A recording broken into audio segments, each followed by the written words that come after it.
protocol for beginning the streams.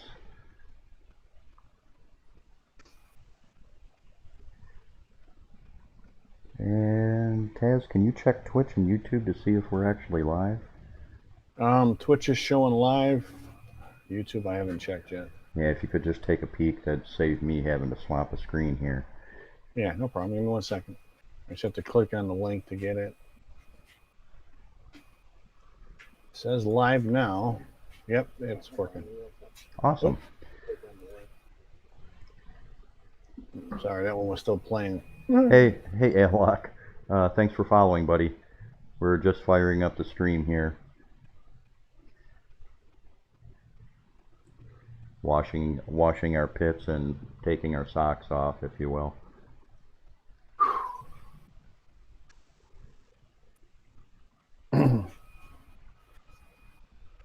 What you printing, Taz? Let's see. One's a thing for treat stock order. The other one's masks for PPE. And then another order that I have for a personal client. And then ear protectors on the third one that you can barely see.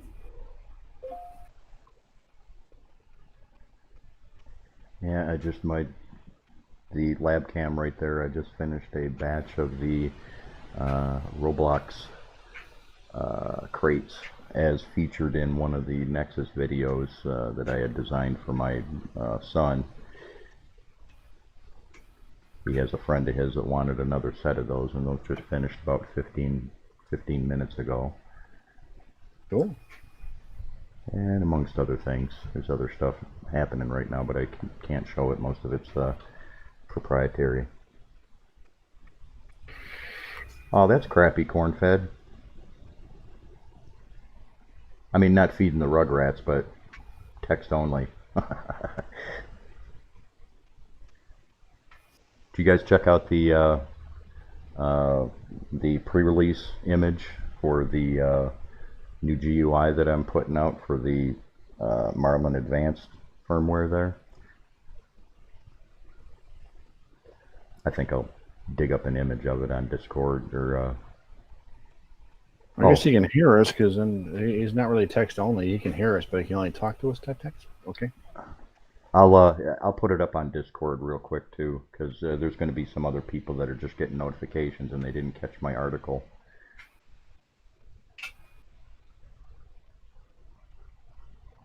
That's why Fen still shows a coffee cup on the screen right now. I'm still getting my shit together.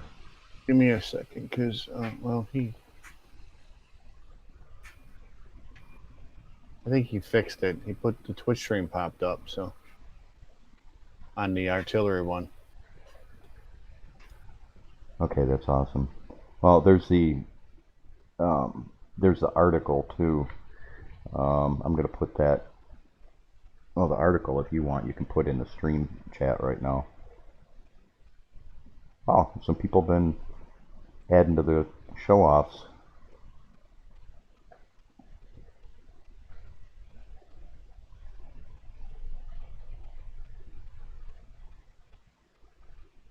Yeah. Sorry, I'm focusing on other things you're asking me to focus on here. Well, what do you want me to do? Sorry, I was answering a question. The article on the Nexus, or the article on the Nexus, if you could throw that up in the chat, in the in the stream chat. I'm pulling up the other stuff right now for your press release. I got that. I saved it.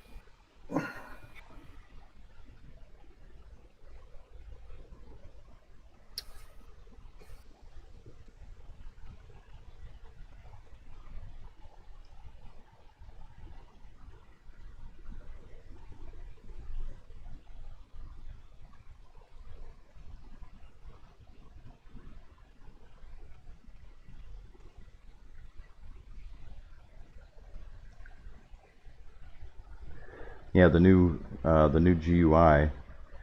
I've been working on it for a little while. My son gave me the idea for it, and I finally got it put together and finished. I had it done a little while ago, but I wanted to kind of tweak it and refine it a little bit more. And there we go. Now I have what I'm supposed to have here. So I can actually put it where it belongs and put it in show off.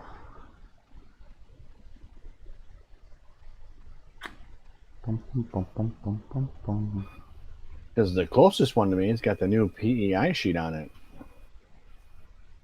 You liking that, eh? Yeah. I just had to put some of the Barney's blood on there to make it work right on the PC I was printing. Because it kept pulling up. But other than that, and the PLA just sticks to it like magic. And then as soon as it cools off, I don't even have to use a scraper. It pops right off. Like, poop. Like, yeah, okay.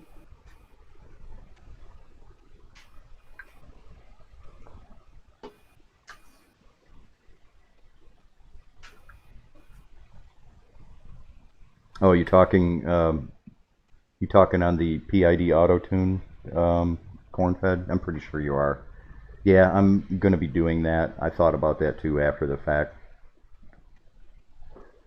Once in a great while it comes down to me realizing that not everybody knows the GUI. Hey, everybody. Not everybody knows the GUI like I do, and it's not always going to be 100% intuitive. I was telling Taz, I held off on doing it just because I wasn't thinking that much about it, but I went ahead and I installed it on one of the Geniuses and one of the Sidewinders here, and it was real late at night, and I turned all the lights off and everything like that, and by default I run the blue LEDs, and man, it looks so cool in the dark. Everything all came together. It's got the artillery blue, it's got the blue glowy alien Tron effect to it, and it's just nice all the way around. I mean, and it's easily readable in normal office or room lighting too, but it really stands out when you shut the lights off. Maybe that's the gamer showing up in me, who knows. Yeah, I might have to rename a couple of the icons. Like what? Well, PLA, I don't think people are going to get that. Well, Heat, it's just self-explanatory, but PLA, I don't think they're going to get that preset. Not what I'm looking at. Worst that can happen is if they push the button like most people do without bothering to read anything, it'll actually show that it's starting to heat.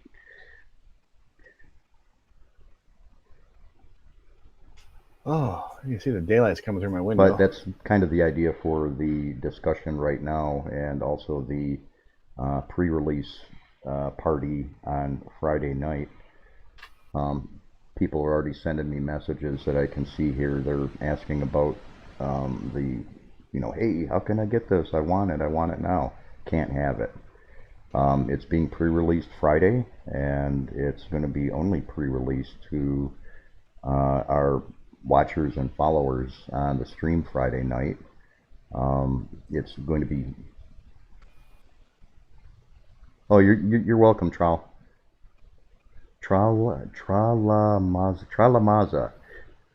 Yeah, sorry, I had to release his comment because it got stuck by the bot, so I caught that. Corn-fed, there's a point where if people aren't willing to read instructions, when you start getting too many words on the buttons, you start losing people. People are just going to have to start learning to read instructions. It is an advanced firmware, and if they're not willing, it's like anything else. If they're not willing to read it, they're just going to have to suffer the headache and wonder why it's not working, and then come onto the groups or shoot support requests and saying, why isn't this working? I've outlined it I don't know how many times, and really, for as many times as the firmwares have been downloaded and installed, I mean, last I looked, it's well over 600, and I know for sure as far as the artillery sales and the printers that are out there and the hundreds of messages that I get every week. The firmware is on hundreds of machines, probably closer to that 600 mark number. And realistically, the only people that have had any real issue with figuring that Z-stepping out and didn't bother to read the install notes, they're showing up on Facebook, and that's about it. You know, and it blows my mind. It's less than a handful still, too. There's, I don't know, maybe 5 or 10 people ever since it's been released, and it's been months now. So, Instructions? We don't need no frigging instructions. yeah, there's a point. I mean, the LCD. Yeah, that's another reason why I expanded the Nexus community and wrote all the Facebook features into it, as well as, you know, the concept behind doing these live streams too. Yeah, it's maybe getting the word out better to some people that are, you know, kind of willing to have a little bit more fun with this and maybe put just a little bit more effort into learning about how to work with their printers. I mean, Well, it's a not. lot of this stuff gets buried in Facebook. I mean, it's hard to go through. Hmm? A lot of the stuff gets buried in Facebook, and that search bar is okay, but half the time you're going through stuff that's reams of information when you just put it in keywords. I tried a couple of times to see, and some of the stuff just doesn't come up. The search function on Facebook alone itself leaves a lot to be desired too. So, Yeah, like I said, that's the only problem. And then trying to pin stuff all the time gets old.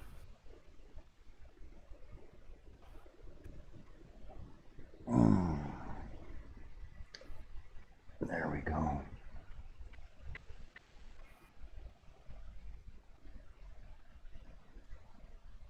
Well, Facebook gave us a new, on the Facebook developer side of things, we've been hollering at them for quite some time to give us some better tools in the groups to allow people to find things. And we now have a topic. It's kind of like a tag system. And if you go on the group in the upper right hand corner, there are some topics that we started to create that you can click on those, and it's going to show some very specific posts. It's a work in progress. It's going to take a little while for it to kind of become a little bit more refined, but it's working out so far. Yeah, Brian, that's the. Oh, yeah, welcome to the stream, Brian, by the way. Looks like the first time you're here. Yeah, we can all mutually agree that we hate Facebook groups or just Facebook in general for searching for anything.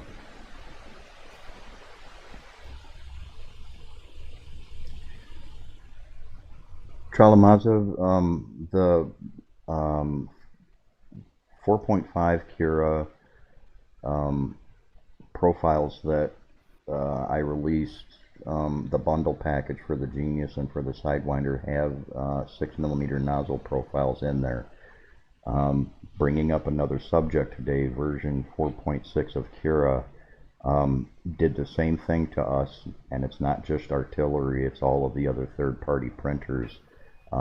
If you... Oh, thanks for following, X Point, and welcome to the stream.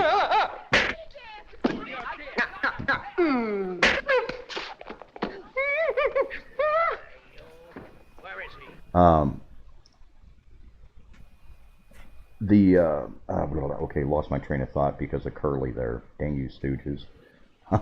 The version 4.6 of Cura is trashing our nozzle settings again, and this happened with when they went from version 4.21, which was also released last year by us. It made it so it made it so you couldn't select the nozzles, and they didn't fix it until version 4.5, and we still had to rewrite all of them. So I went through the hassle of rewriting all the nozzle profiles for all of the different profile settings, like low quality, dynamic, high quality, etc., etc. And I was crossing my fingers, but I just had it in the back of my mind that they're going to do it again somehow when I seen some of the beta notes that they were posting. As soon as they released 4.6 and I loaded everything up, I did both a upgrade scenario and I did a fresh install scenario, and they're all gone. But I'm not pleased about it. When I went to the developers forums for it and complained about it, I saw that they did it to all the other third-party vendors too. So I just kind of gave them a middle finger, and I'm gonna wait for a version to see if they fix it. It takes a lot of time to go through, and there's basically what, six? I think I got 6 nozzles in there, 6 or 7. Each nozzle basically, yes, Tralamaza 4.5 is stable, and there's no real reason to use or update to version 4.6 of Cura. It doesn't offer anything. Yeah, I know my cam isn't up. Yeah, I should probably put that up. There we go. My big red stop sign on the thing again just wasn't alerting me enough. I'm gonna have an audio reminder or something like that. I just didn't want to interrupt when you were in a train of thought. No, feel free to interrupt. We're not on any script here or anything like that. But when you're actually answering a question, it's like I don't want to cut you off for something silly like that. But. Yeah, you know, it'd be cool if we get some of those electronic dog collars, and we use the internet interface for actually transferring the signal across the internet and everything like that. That'd like be really cool. Hey, you know, if we let our Twitch users get it the right way and everything like that, we can, if they want to spend a lot of Nexus coin or something like that, they can shock the shit out of us randomly. I think I'll pass on that, but you can go ahead. I'll watch. Sure.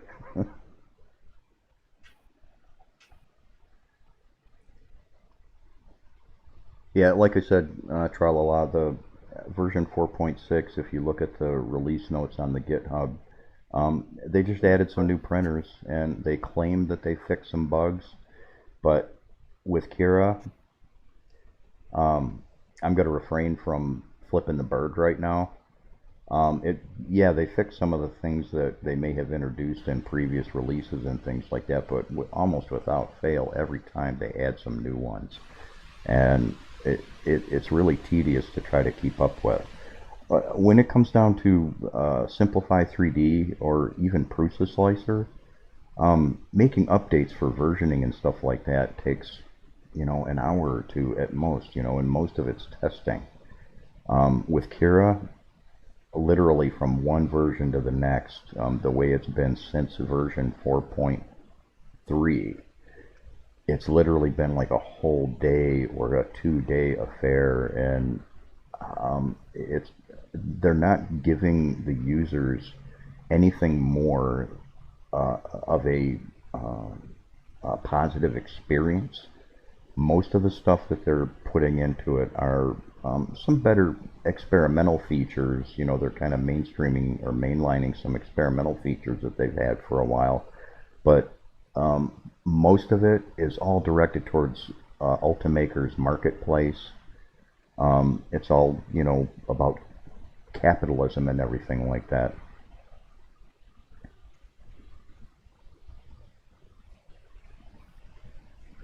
Well, Tralala, do you have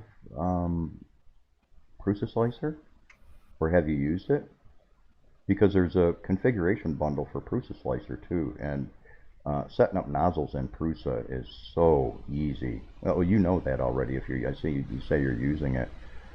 There's a configuration bundle on the Nexus for Prusa too, if you haven't used it or haven't gotten it already. And you know, if you're happy with Prusa, I'd even suggest using the Prusa Slicer. In order of preference with me and what I use the most, I don't overly endorse paying for slicers these days, but it's been the complaint with Simplify 3D ever since they came into existence, and charging $150 for their software. But okay, my order of preference as far as what I use day to day is Simplify 3D most of the time, Prusa Slicer about a third of the time, and Cura to play with experimental features and things like that, about 10% of the time. I use it a lot during testing and things like that because that's what a lot of... I'm stuck on Cura because Prusa Slicer annoys me. The UI annoys me for some reason. I don't know why. Well, see, and exactly...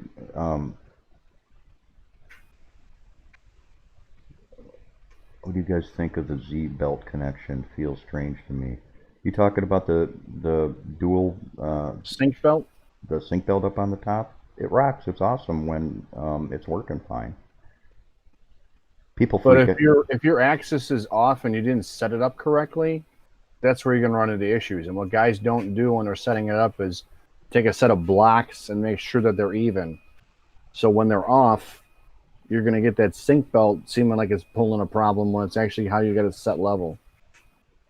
We'll jointly or in one direction or another, we'll be doing some videos on goofing around with some of these things. We've got some new cams coming in. I know Taz's been talking about doing some stuff too. We'll be doing some new videos on some of this stuff and do it live, so people can actually see it happening while it's being done, and that'll give people an opportunity to say, "Hey, what did you do there? What did you pull out of your pocket? Is that a lizard?" Well, yes, it's a lizard. Well, what's the lizard used for? Absolutely nothing. He just likes watching me print, that's all. So, yeah.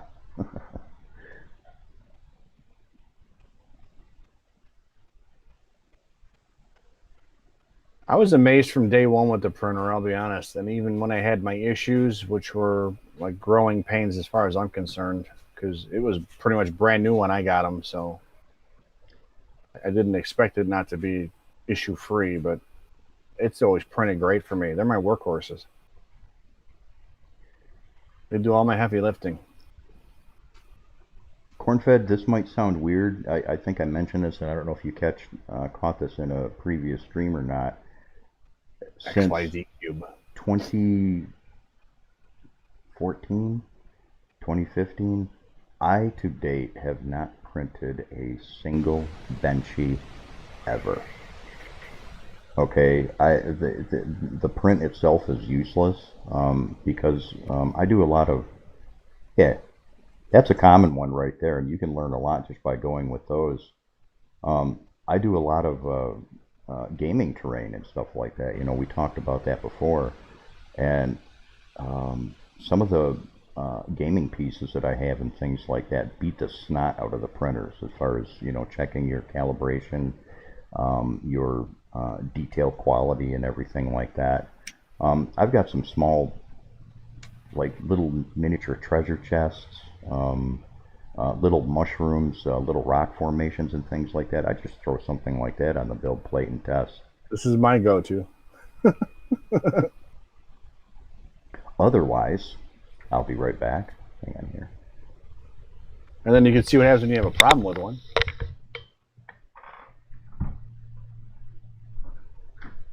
This is when you know you have a problem. That didn't quite make it.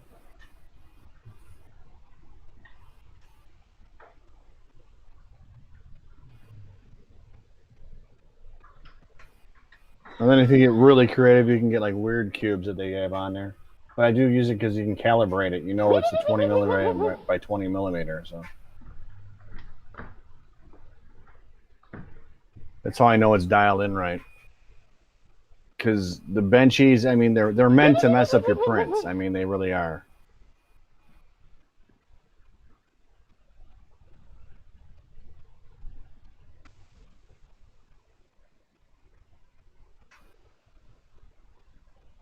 Yeah, I have them all saved somewhere because when you first get a printer new, you have to play around. But unless I'm having trouble, I don't really print another test because 9 times out of 10 I know what's wrong now. After I've been through most of the setups, it's like, okay, this is doing this because of X, Y, or Z, and I know where I want to go with what I'm looking for. So once you get a little more familiar with it, you don't have to do as many test cubes. Even like the bed leveling, once you start getting a feel for it, you'll get better at it, and you'll be like, yeah, I don't need to print all of this out. I know where it's going to go because you get the feel for your printer. Of course, there's always the weird monkey in the wrench when you change materials, but it depends on what you're trying to print. Are you trying to print something for speed, or are you trying to print it for, quality? That, I mean, you're going to have to kind of figure out where you want to go with your print. Now, if you're doing like mass PPE, quality's not going to make that big of a difference as long as it stays together and works, and the end product isn't like horrible. So if you're gonna go with speed and quality, I'm gonna say, I'd stay around 70, 80 max if you're going for speed and quality, because that's going to be the fine line, at least for me when I'm doing it. The PETG is the same because it's gonna be similar speeds. What you want to back down with those would be your cooling. So I'll back down my cooling on PETG to 30%, and that usually does a good job for me. I'm talking about a stock printer because I can run 110 and 120 on mine, but I have a different setup. So I have a different fan setup too. So I don't know if you can see it. Let me see if I bring up one of my printers you can see directly and get an idea what I'm talking about. See if it comes up right in the camera.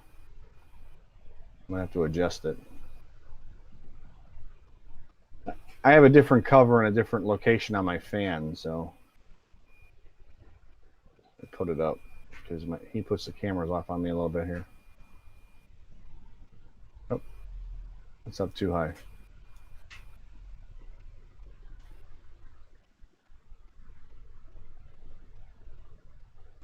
Why is that cut off like that? Hold on.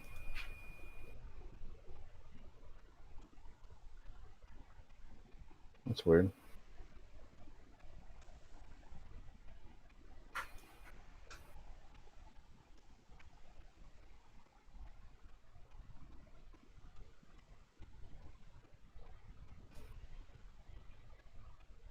Yeah, that's where I've been with it. It's mostly cooling because that tends to screw up your prints. If it cools too fast, it's not going to stick to your other stuff. And obviously, if it doesn't cool at all, it's going to melt and droop. So you kind of try and find your go-between. And it's going to be different for everybody because you're going to be different with ambient temps. You're going to be different, humidity. Those are going to be affect on how you play with your cooling. I usually say 30% across the board where I'm at in the Midwest because of the way our temps fluctuate. And then if you're having trouble, adjust from there. Coffee was calling me. What did it say? Come to me, baby. Oh, it was being really seductive then, huh? Welcome all the people that I missed over the last few minutes. I put braces on my one, and honestly, I didn't see that big of an improvement. I think it's more these designs of these printers. Not all printers are the same, but for the most part,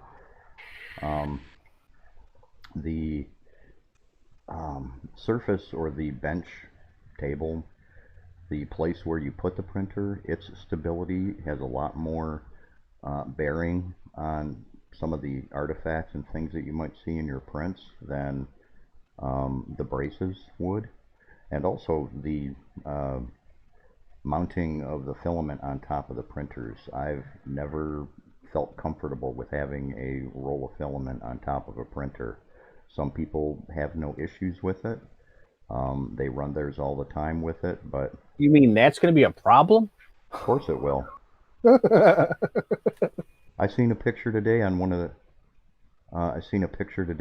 the groups, or that guy put I think a 5-pound spool, That's a 10-pounder. or was it one of the 10-pound spools that he put on there?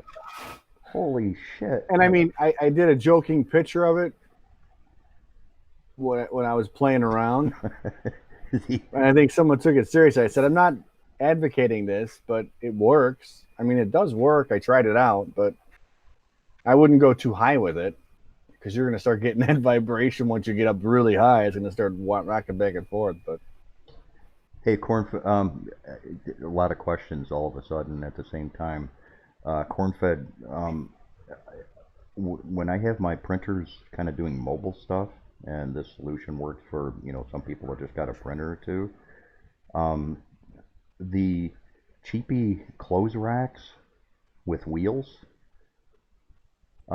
they've usually got a wide enough stand to them to where you can put them behind another table or put them behind a bench or something like that.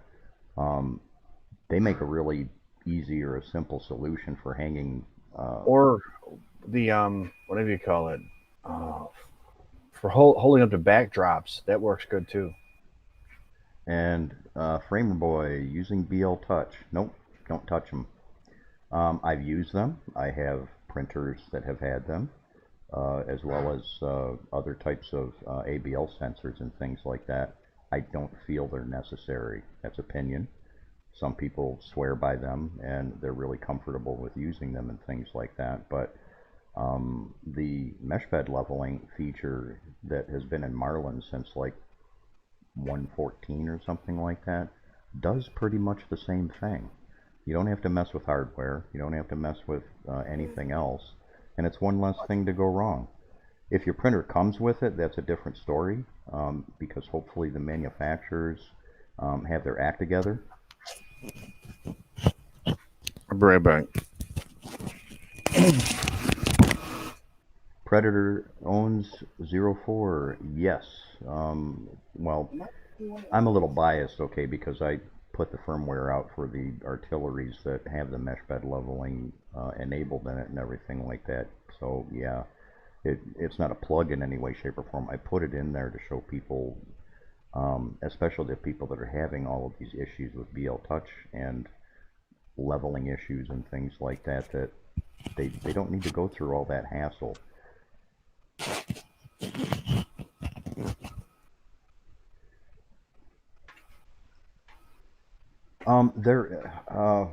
Predator, there are other companies that have it in there. They don't always call it that. I worked with Wanhao for about 3 years, and they built that feature into most of their printers. And then they started a BL Touch thing and a sensor thing, and they couldn't figure out the direction they were going to go with that. Because when you, let me get something pulled up here since we're just on this discussion. Let me pull this up in Discord.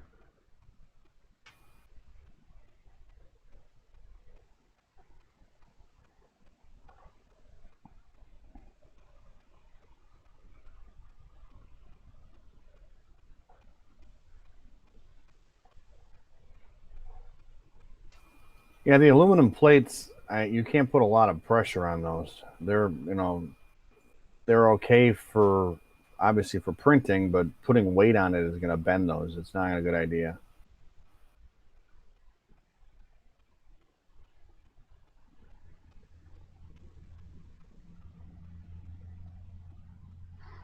Okay, mesh bed leveling as it's in right now, it's got 9 points. Your BL Touch, last I looked, is BL Touch still doing a 9-point drop on it too? Yeah, it's the same exact thing.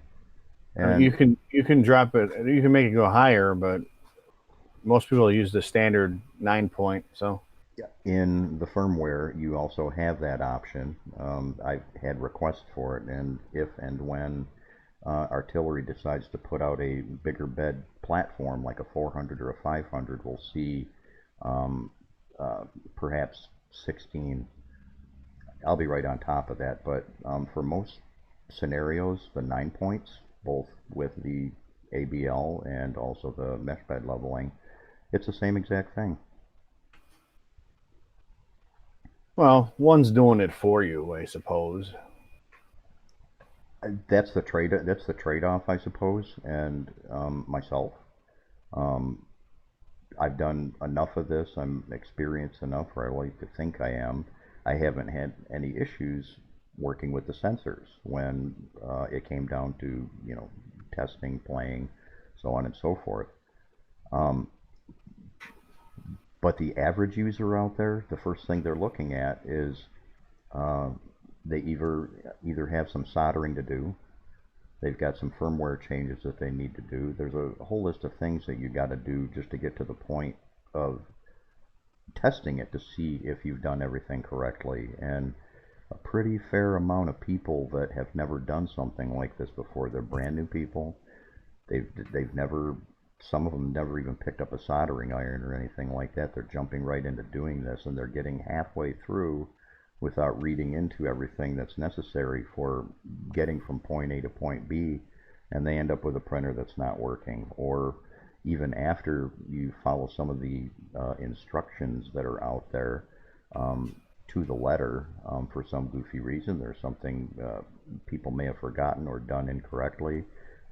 My sensor is not homing in the right place. Um, my sensor goes all the way off to one side. More often than not, I've also seen people have the sensors randomly dropping during a print. There are pictures out there that you can search up and just, you know, look up bent BL Touch Yeah. probes. Look up look up screwing your whole printer up for an entire 2 days because it decided to drop for no apparent reason in the middle of a print. I'm all about I'm all about getting your printers up and running as quickly as possible. It has nothing to do with the money part of it. I mean, I've got, um, people are saying, well, you're being a cheap ass and everything like that. It has nothing to do with that. I've got some woodworking tools that cost more than three of these printers put together. Okay, and I've got But those some. tools work Yeah. all the time. So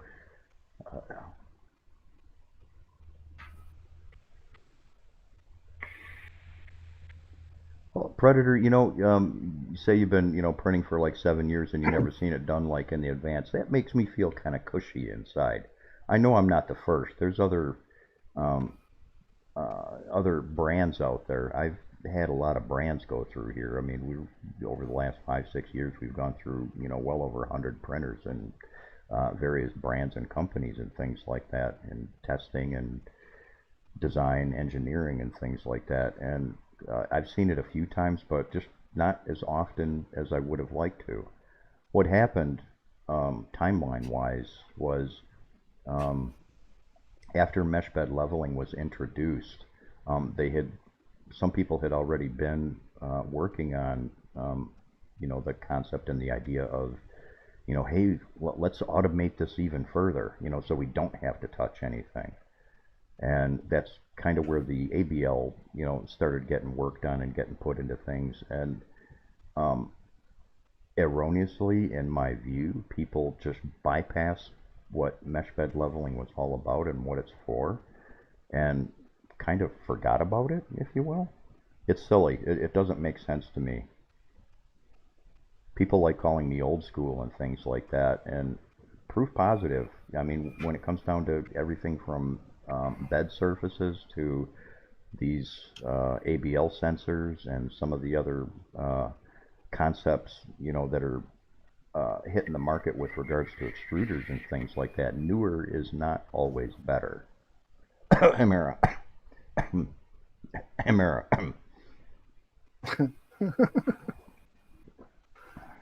It sounds like I'm dogging on the Hemera. I like the Hemera idea. It's kind of something that was necessary as far as innovation goes. But They could have E3D, did a better job with the frickin' mounts and actually came up with a, for that kind of money, they should have had mounts for different printers that you could get, that you could order out of the box. E3D had awesome stuff going on and everything like that, and they just had some what were you thinking fails along the way. But that's a whole nother topic for discussion right there. I mean, if I'm going to slap $140 out to, and do all the work, you could at least have a mount for me that I don't have to 3D print. I'm just saying. And then not even you made it, you outsourced it.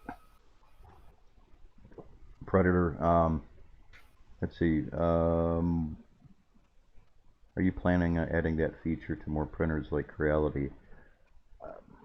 Predator, me and Creality don't have a solid relationship, meaning I don't particularly like their printers. Um, this goes back to my tour of duty with Wanhao and some of the other brands. Um, Creality has the right idea, but they've what the CR10. How many versions of that do they have? Whoa. Sorry, folks, if you see a really weird look on my face right now, my dog farted. Woo! I will be right back. Give me just 1 minute here, please. Woo! This is a live stream, so you're going to see real life happening from time to time, too. I haven't used the run out sensors, but I originally thought when it did run out, it did park. When I remember testing it out, I thought it parked the nozzle for you so you can change the filament. I remember it sitting there. Just to interject real quick before I go get some fresh air and open a second door in the office here. Um, if Creality starts sending me printers again, I got a hold of a couple of the Enders and the CR10s, and I threw them out. They were pre-release and early versions, and they weren't worth my time. They gave me more grief than anything else, and it's like, you want me to review this? I'm going to be brutally honest, and I'll just leave it at that. I'll be right back.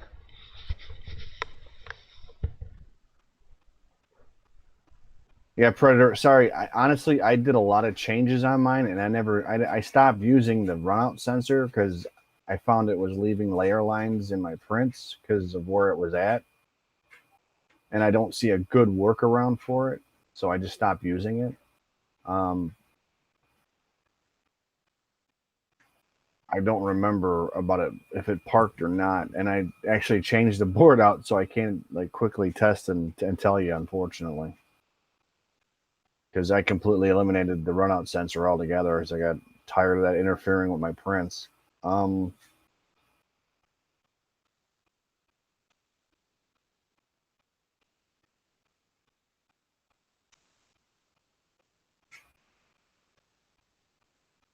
I think you can adjust that in the firmware. I'm trying to remember the setting off the top of my head. It's in Marlin. You can tell it to park the nozzle if you adjust the Marlin. So when it runs out, it's supposed to park, as far as I remember. No, right. No, like I said, I understand. I do long prints too, because I got prints running from like a day and a half ago. But I just always make sure I got enough for my spool. Doesn't always work out, but that's kind of the way I roll with it. But if I remember correctly, if you actually go, there's a nozzle park feature in Marlin code itself that you have to enable. I don't think I'm not. I thought they enabled it on the original on the original artilleries, but I could be wrong. I'd have to have Fen answer that one because he does more coding with it than I do. But I know you can set Marlin up to do that because I did it on one of my other printers that I was using, where the sensor was in line rather than hanging up top in the way. What was I thinking? Something else I was going to say.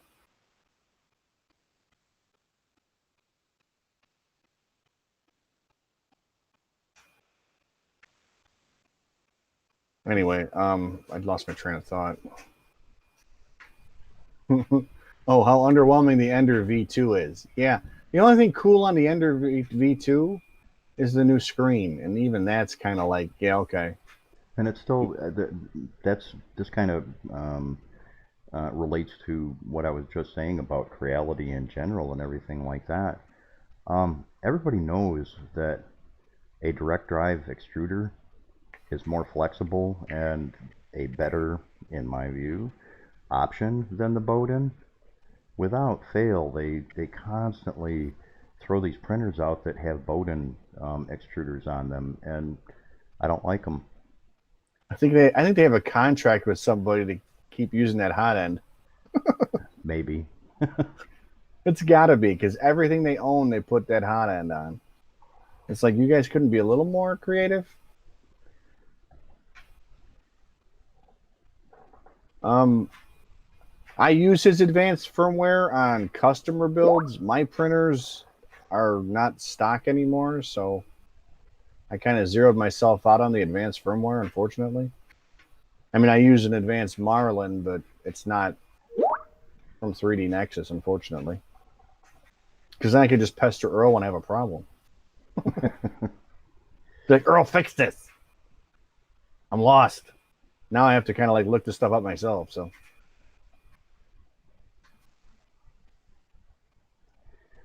Yeah, if Creality decides to start sending me printers again and everything like that, I might take a look at them. But the overall support that I'm doing with regards to artillery and everything like that, I haven't had a call or felt like there was a reason to uh, constantly provide the same level of support for the other companies because um, uh, there's other factors that do it or do not do it for me. One of them is customer support, and another one is common sense um, design progress. Artillery kind of, did the right thing in my view with regards to they came out with a single printer. They worked on it quite a bit. They refined it. They made it a lot better. And, I mean, they're still refining it. They're still making it better. But they've kept pretty solid with the roadmap that they're following for doing this. And this is where some of the other companies fail. They took everything that they learned with the Sidewinder and they didn't make those mistakes when they came out with the Genius. That tells me a lot, and that is kind of what makes them, deserve my support and everything like that. okay, I want to go back on a question really quick. Now, the runout sensor, isn't that supposed to park the nozzle when it runs out? Um, it I did. I thought it was supposed to. I mean, is that not enabled on the advanced firmware? I haven't now that any of those functions that are inherent to the original factory stock firmware, I haven't changed. I Okay, didn't I'm do. just asking because he was Yeah. saying that his stops in the middle where it left off on the print, which I mean, I haven't used mine in a long time. It's been almost a year. But I remember when I was testing it out, I could have swore it parked the nozzle off to the side. Hey, Kent and Crutcher, welcome to the stream, buddy. And I know Um, it's a setting in Marlin because I actually going through with my SKR and my other MKS S Gen L. I remember having to enable that feature in Marlin itself. That's why I was asking. in all due fairness, I haven't run out filament on any of my printers since last year May. So, Well, yeah, I guess that some guys aren't as dedicated as we are to making sure, and they want to walk away, and then don't want to have to worry. And I was just wondering because I could have sworn it parked the nozzle, but well, I got a couple of test machines coming in that we're going to be using exclusively for some of the live modifications, the live assemblies, and things like that that we're going to be doing. And that's one of the things we'll play with. I just wrote that down on the list right here, so we'll revisit that and look at it. Yeah, because Predator was asking about it, and I was like, man, I could have swore, but like, since I haven't used it in so long, I'm like, maybe I'm wrong. Now, on other, a couple of the Wanhao models that are out there, we had that feature. If the filament ran out, the extruder would lift up 10 millimeters. It stayed in place, but it lifted up 10 millimeters, and um, something like Later, that, I think would be a good idea. yeah, I could have swore it did it, but Take it easy, corn-fed. I Sorry. mean, since I did the testing on the initial setups of these printers, I don't remember now. It's like I could have swore it did it. I know when you do a filament switch via the TFT screen, if you're using the SD card or USB, it works. Yes.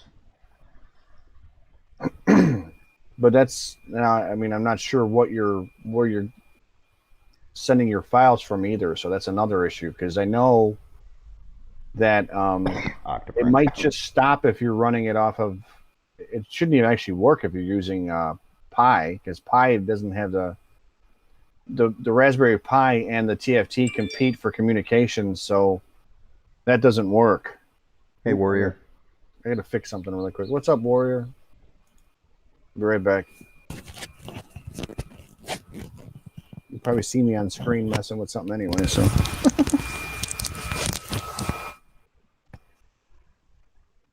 Yeah, for the new people, we got quite a few people watching the streams right now on both platforms.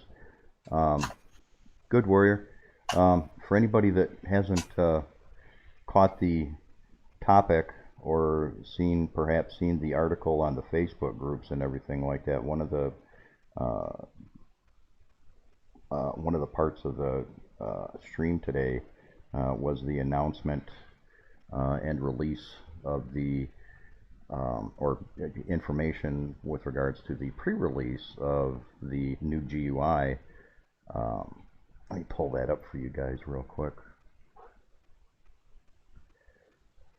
I just finished another optional UI for the advanced firmwares. That's the Deep Blue GUI right there. Hey, Happy Howie, how's it going today?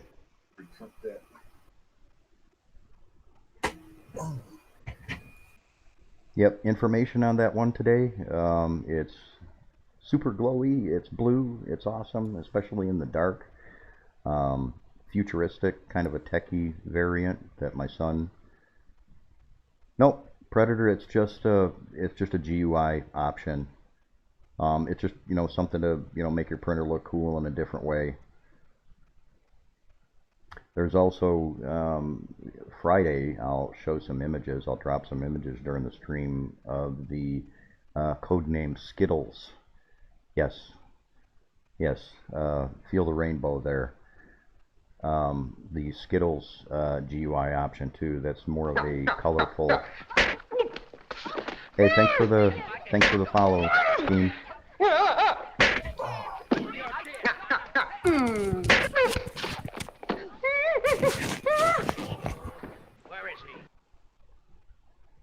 anywho, sorry about that.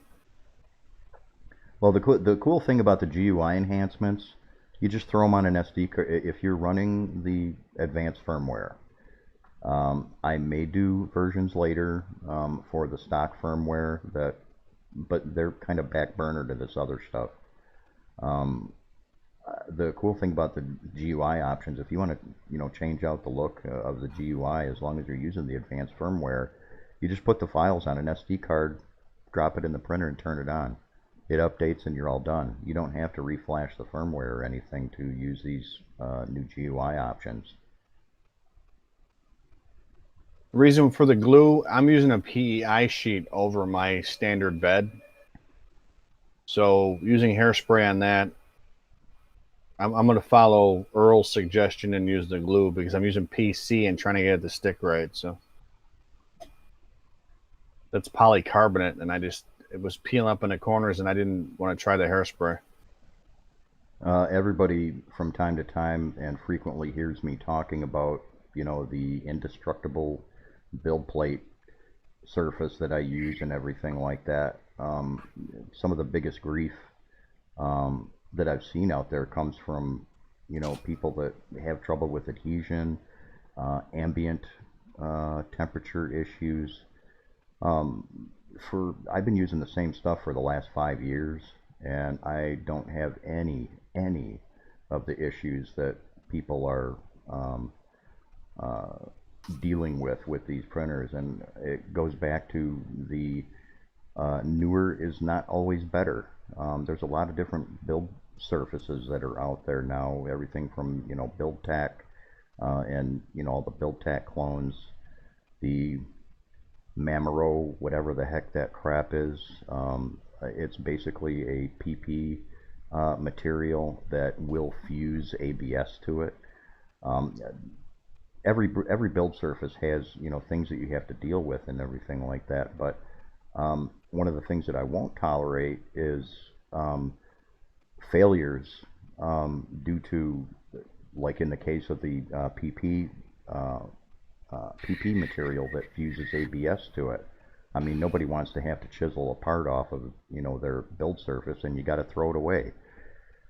The composite glass beds that come on the artilleries, they're okay if your ambient conditions are good, but if you're not careful, especially with some of the hotter filaments like PEI and things like that, you can, if you don't wait until the stuff cools down, as some of you have seen, you'll lift off bits and pieces of that composite.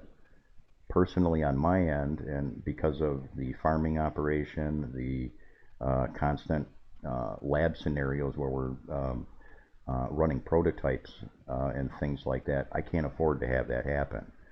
So it goes back to, just like Taz showed you a second right there, that PEI build plate. They're indestructible. Everything can stick to them in certain situations, like with PEI, polycarbonate, and some of the other ones. You need to use Barney blood on it, and that's basically just water washable glue stick. Barney blood is kind of a little term that I coined quite some time ago. It's just basically the glue sticks watered down into a very thin paste that you can brush on the whole plate when you're working with a print that is kind of big. Because nobody wants to sit there with a glue stick and try to run it across the whole plate. So, Predator, answering your question, Earl works on the firmware. So it's not just the UI, it's also the 1.1.9 he's using for the 8-bit boards. That's his firmware to work with his UI setup. So he works on all that firmware. I'm also working with Artillery in the background on trying to get them to incorporate some of these features in the stock firmware, so we don't have to constantly worry about flashing and things like that. That's in the future. I'm not going to talk too much about that, though. As far as the farm stuff, I know that he's using, what are you using, the SD cards mostly, and then I'm using Octoprint. USB. I'm using flash drives on everything because for me, I don't bother with. I don't like having to have computers running all the time to operate other things that can operate by themselves exclusively. I love these, man. I see no problem with people, enjoying that and getting off on it. I love not having to like plug in and out USB sticks. I just send it to which printer I want and I'm done. Well, at any point in time, I have clipboards with different customers. Sometimes I'm not going to give you any real numbers here, but let's just say at any point in time, I might have 8 or 10 different customer things going on different printers. And to constantly have to sit down in front of a computer, and when you stare at a computer as much as I do, any chance you get up and walk away from a computer screen. I mean, look at these dark circles, dudes. Okay. Any opportunity you can get up and walk away from a computer is a good thing. I'm a nature boy. I'm like a deer hunter and everything like that. I prefer being outside. I mean, look at the circles on the coffee cup. Yeah, I see those. So anyways, I prefer because I'm kind of an audio visual guy when it comes to uh, maintaining a OCD photographic memory thing. The action and process of taking a specific customer's USB stick with all of his files on it and everything like that is far easier for me to walk over to a printer, drop that on his printer, check it off on the clipboard, and walk away from it, and it's done tomorrow. Um, my printers are all working good enough. I don't have to monitor them. Again, I don't like the idea of being uh,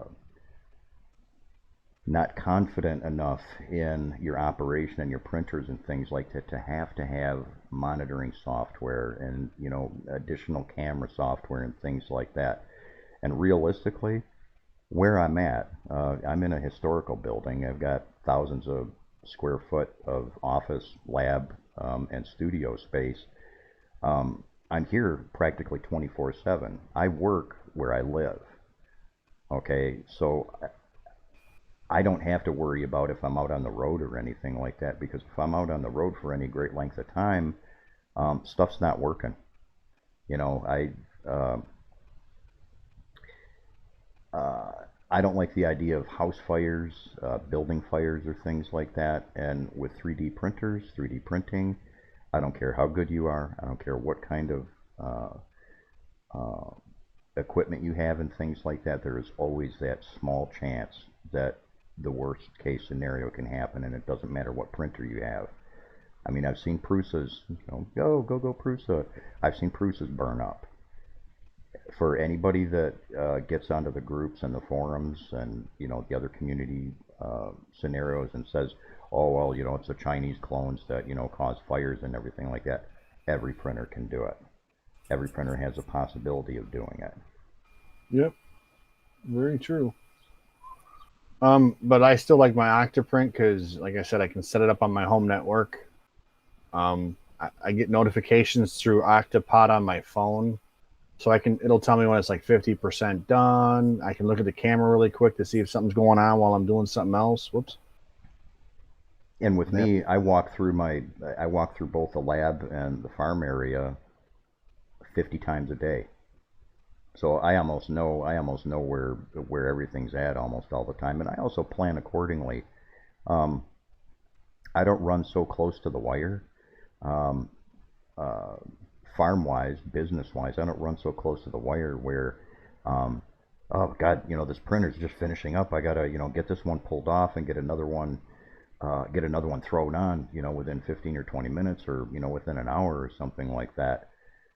My scheduling and things like that, yeah, I'm laid back. Um, if somebody wants an order, or if somebody wants prototyping done or something like that, and I know it's going to take a day, they're still getting scheduled for 3 days. I kind of allow for whatever, and it's like if they need it any sooner or anything like that, it's like, you got money?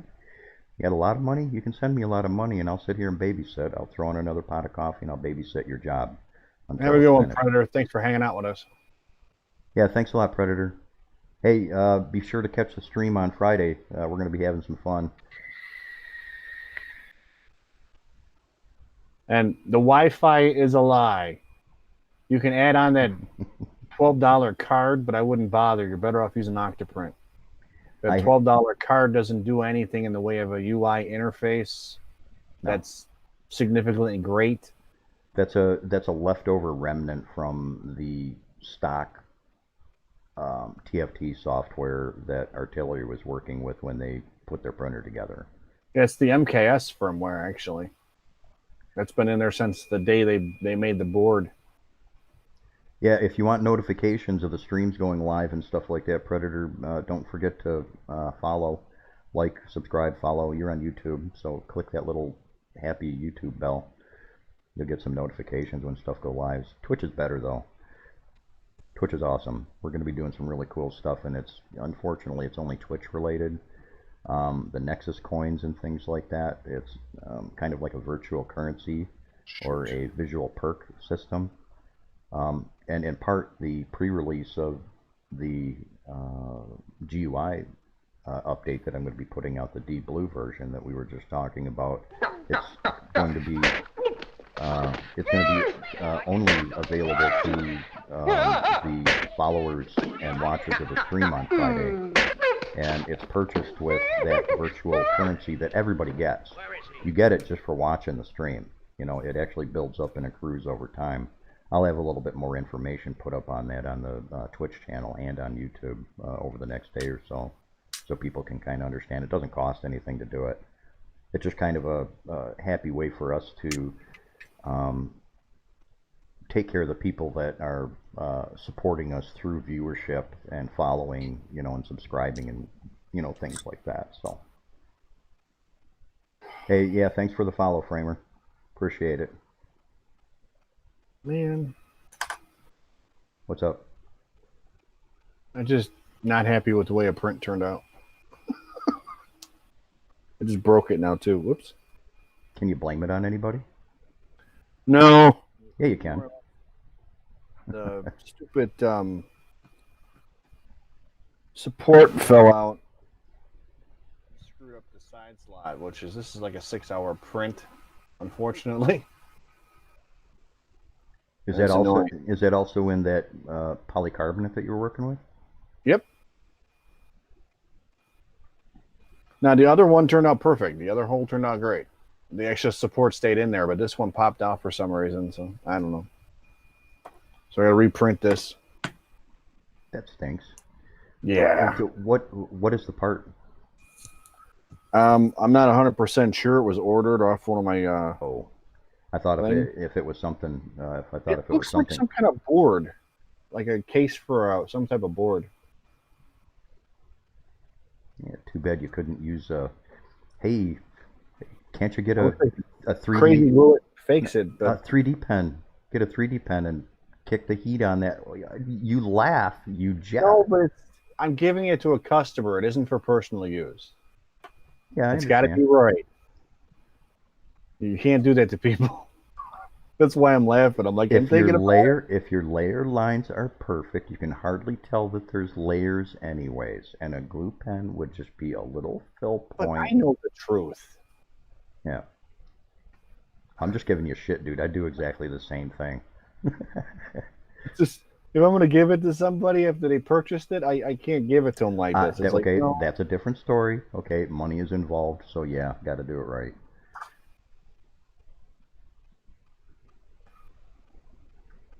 Framer Boy, for all filaments, actually, to keep it dry, my solution are the sealable clear totes, the like 70-ish gallon totes, with a EverDry in each and a humidity and temperature monitor like this. And the EverDry, I'll grab one real quick. I'll be right back and I'll show you what that is. You can get those on Amazon for about $15 or something like that. I'll tell you mine. It's a regular Ziploc bag with the stuff that came with it. And then if it's bad, it's going to go in my dehydrator for a little bit because I'm lazy. And cheap. I don't like to spend money on stuff I don't have to. But yeah, I keep all the silica packets that come with it. And then some of them you get resealable package, which is nice. I'll put them back in that and store them. Or if I've forgotten, left them lay out like I do sometimes, I'll throw a whole bunch of them. I got a, what do they call it? My brain just went south.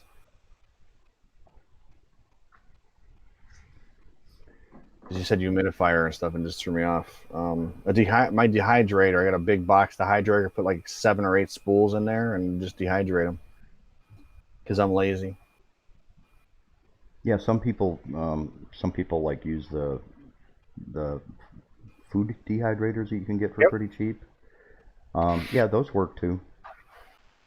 Bonus is my filament smells just like bacon jerky. It smells really good when it's cooking in here too. Framer Boy, part of it is your system that you have at your own place there. And what I mean by that, when I order filament and it comes in, I'm kind of making sure that I don't need to use it right away. It usually, because I don't trust packaging from manufacturers, I learned the lesson the hard way with wood filament, especially. I crack the stuff open right away, and it gets thrown into one of those totes. And I usually try to plan around the fact that it's going to sit in there for about a week. And you'll find out if you say hypothetically you've got a tote partially filled up with filaments and you've been maintaining a 16 or 18% humidity rate in that tote with the Evidry in there and everything like that. When you throw a new spool of filament in there and if it's wet, it's only going to be a few hours where you'll actually see a major humidity change in your monitor, the little monitoring device that I got there. Most of the time when they come in, the filaments out of the box are somewhere in the 25, 22 range, just kind of as an average, and it only takes a few days, to actually drop it and pull it down to that 16% because it's also using the rest of the filament that's actually in that tote is also helping to draw moisture out of that filament. But if you're starting off fresh and everything like that, kind of plan around the fact until you get into a good rotation, about a week. You can always throw this, and it does work.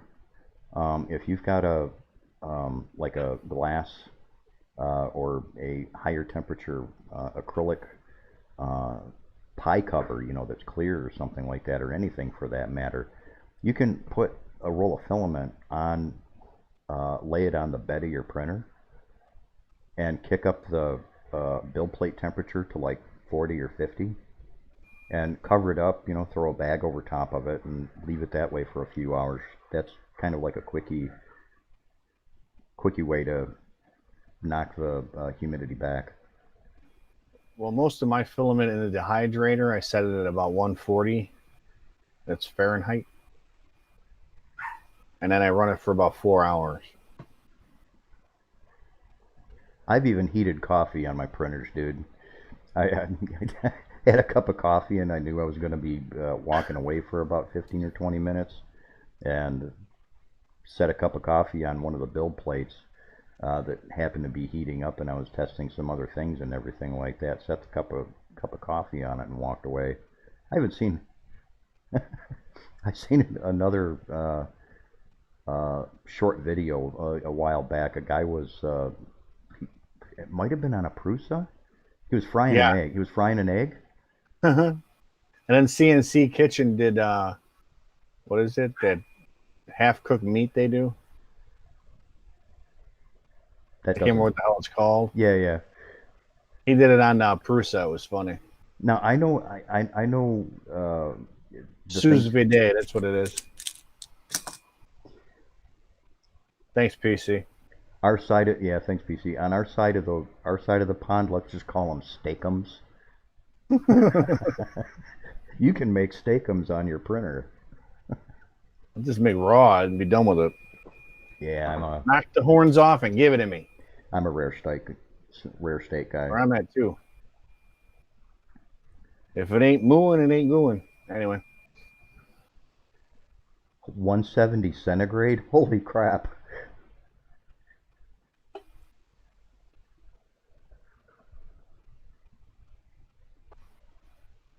Oh my god. That'd be really hot. Yeah. They made a big mess. Hey, one of these days, I'll test the theory, and I don't see any reason why it wouldn't work. But we're gonna make a pancake. We're gonna make a blueberry pancake on a artillery Sidewinder. We'll live stream it. We'll take like a 15 or 20 minute gig on one of the live streams, and we'll make some blueberry pancakes on the Sidewinders. Matter of fact, I'll write that down so I don't lie to people. Can it cook? on our next episode. Do like a little funny video intro. You know, it's like are things a little rough at home? You know, is She sent you out to the garage. is your significant other a little upset that you're spending so much time with your printer? Well, we've got a solution for you. You can actually keep them happy, and you can also maintain the amount of time that you're spending with your printer too. We're gonna make breakfast for your babe with your printer.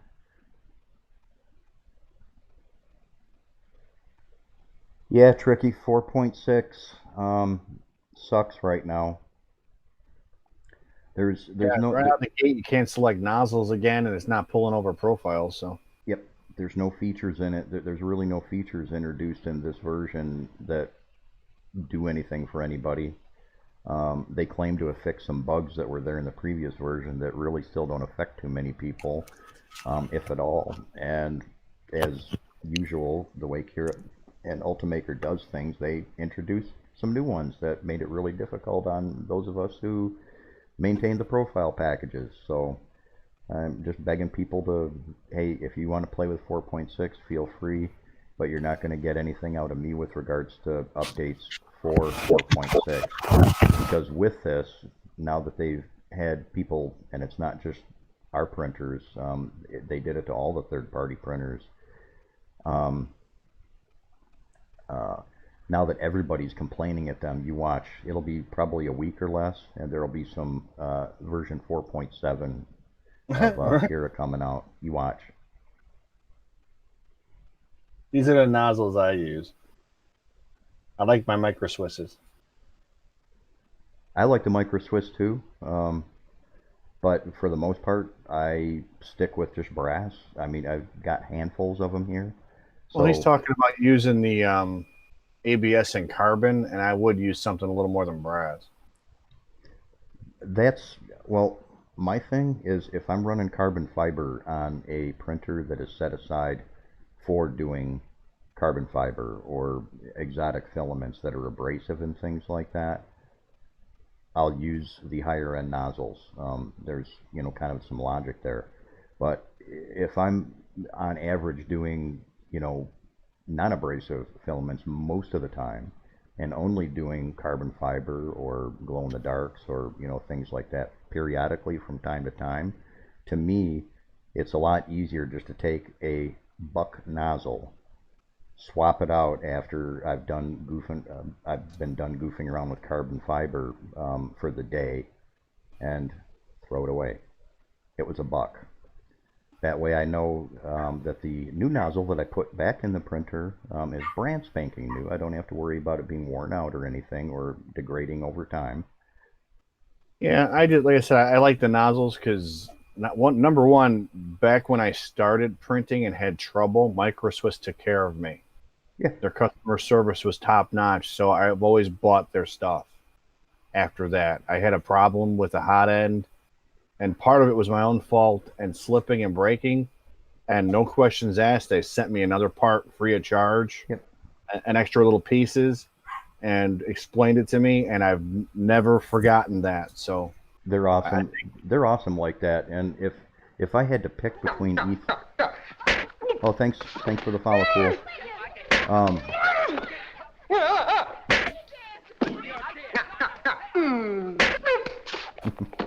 Love my curly.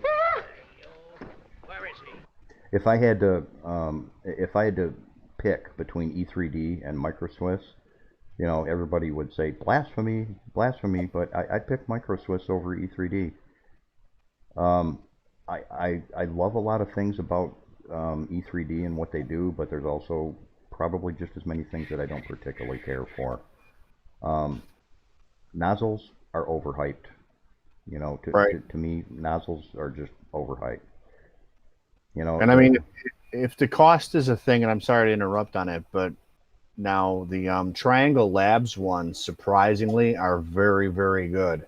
Yeah, I have nothing but good luck with those, and they actually really do a good job. Even their heat breaks are phenomenal compared to, I've seen a couple, I'm not going to say who I compared them to, but they're a top company, and they had better machining than a supposedly top company had.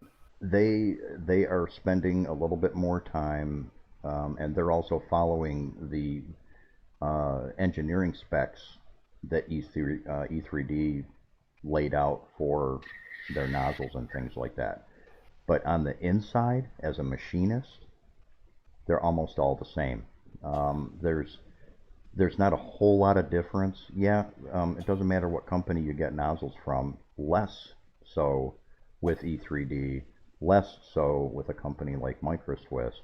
But these other companies, you'll get out of 100 nozzles, out of 50 nozzles, you'll get a few duds, but you only paid $1, and you've still got 49 or 48 or 98 of them left that are perfectly fine. Yeah, but you're also running how many printers? Case point. Okay, I just threw a link up just a second ago to a article I put up. That's basically a listing of mods, everything from the PEI build material that I use to nozzle selection to other odds and ends, including the fan duct that what was his name? I can't remember. Bolos was asking for. Yeah, he was asking me with regularity. I put them all on one page. This is also to save myself some grief on the support groups and things like that too, instead of having to get specific links for everything all the time. It's just all on one page. Case point, you spend $5 or $10, you get like a dozen nozzles. When they go bad, throw them away. The more good tested better than stock printable fan duct for the 4020. It's 15. If you're talking about the one on the page that I show right there, it's for a 5015. I'm working on a variation that will allow you guys to use the stock fan on it too. It's just it's kind of picking on stock guys. It's kind of a back burner thing though. The reason I went, and I explained in the article, the reason I went with the 5015s, because you had a shit ton of them.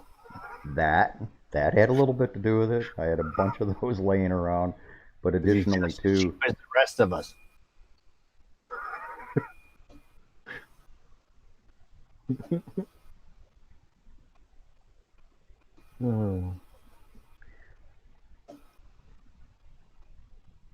Failed to enable bed leveling. After I got this error, showed values were being saved.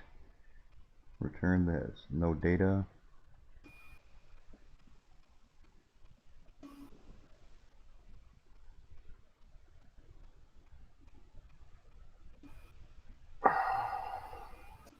That's going to be because of the TFT.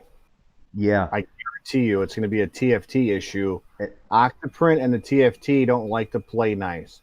So don't use any of the Octoprint plugins to do it. Do it directly from the TFT, and then just run your normal slicing through Octoprint. Sorry, I didn't mean to interrupt. I just had no idea. You basically said exactly what I was going to say. As soon as the word Octoprint came into the paragraph, I already kind of knew where to direct that towards. It's Octoprint doing it to your thing. So don't use any of the plugins to do the MLB and stuff, or else you're going to wind up with all kinds of issues because they don't play nice together. You have to understand that TFT is basically its own little computer, and it ignores commands from a lot of things. So what you want to do is anything that you're going to do on the printer, right? The thing is if you have the plugins on Octoprint running, it's going to report an error. So just take them off of Octoprint so they're not communicating with it. Because there is plugins on there, and if you got those enabled, it's going to pick it up and give you errors.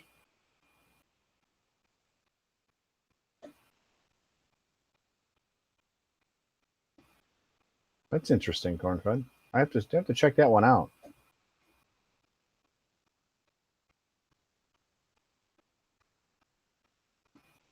So what I'm saying is disconnect Octoprint when you do the MLB completely. Just unplug it for a few minutes. When you're done doing your bed leveling, plug Octoprint back in. You shouldn't have an issue. Because I use Octoprint all the time, and even if you touch the TFT when Octoprint's on, you can get errors. So that's where the problem arises, because they're both competing for the same channel on communication. So you don't want either one talking simultaneously, or you have an issue. Just like you do not have your runout sensor enabled as soon as you use Octoprint, because it doesn't detect it. It skips it over. So do not, especially if you're printing with Octoprint, do not touch the TFT. Print yourself a cover and put it over it. Thanks, Cornfed. Just so you don't touch it, because you could inadvertently, and I've done it, you'll be printing along and you inadvertently touch the TFT for something, and then bam, you got an error, because the communication sends a signal to the motherboard simultaneously as Octoprint is, and it completes a complete menagerie of problems you don't want. I don't know how else to explain it.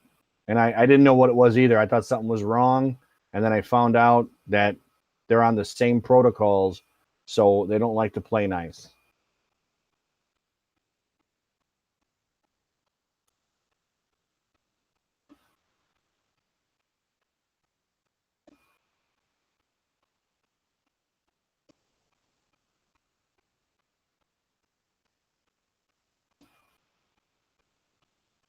Sorry. Check out all kinds of messages. Sorry. Oh. Thanks, Cornfed. I appreciate it. But yeah, at first I thought it was like, well, what's wrong with the printer? What's wrong with Octoprint? And they don't like to play together.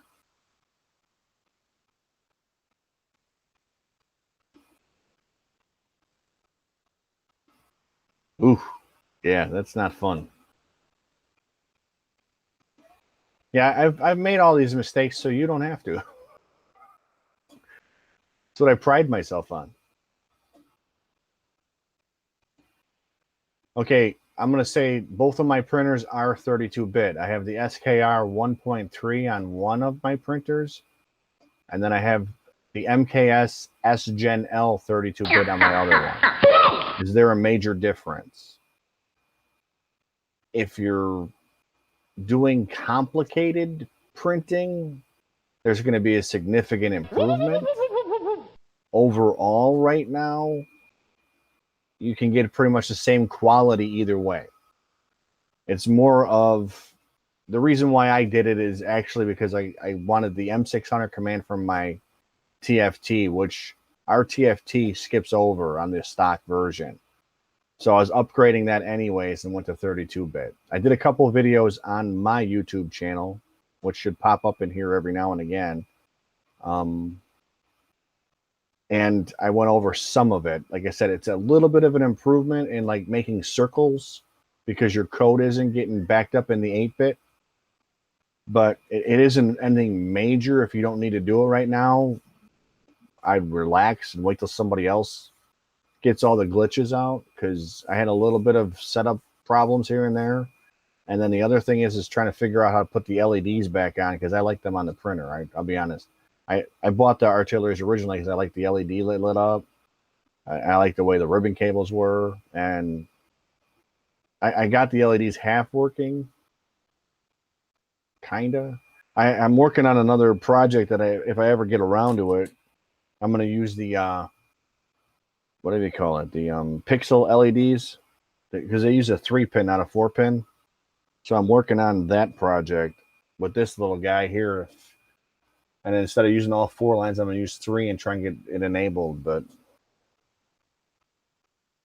yeah, the NeoPixel. What did I say? Did I say something wrong? I might have said it wrong. My bad. But PC will catch me.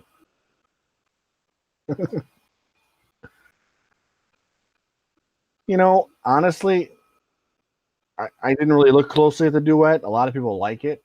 I haven't had much experience in it, but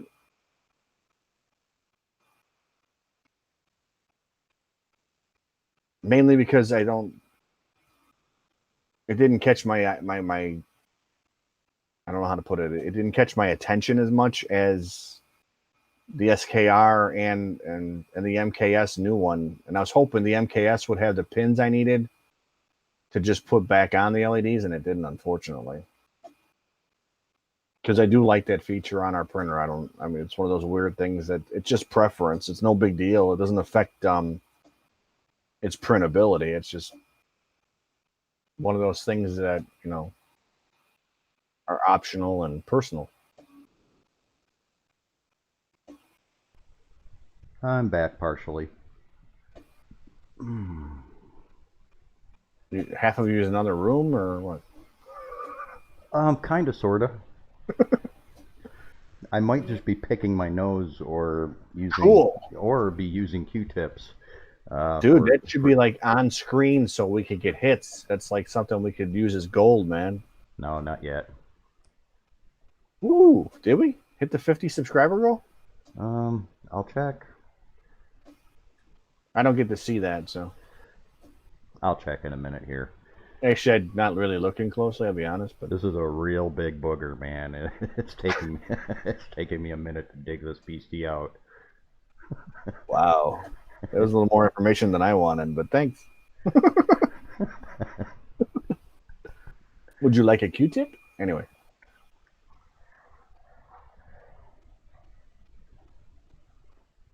I'm still trying to wrap my head around 6 different. I got all kinds of things going on here between my printing and the chat and. Oh, I'm actually in another room. I'm looking at a couple of printers real quick and getting them set up. Yeah, fortunately, my print farm isn't that huge. I can just turn behind me and see how my printer's going, because I have 2 that are down. So I had to steal my board. Hey, thanks for the tip. I had to throw that in there. I just seen I'm going back and scanning over the chat on my phone here. Appreciate that.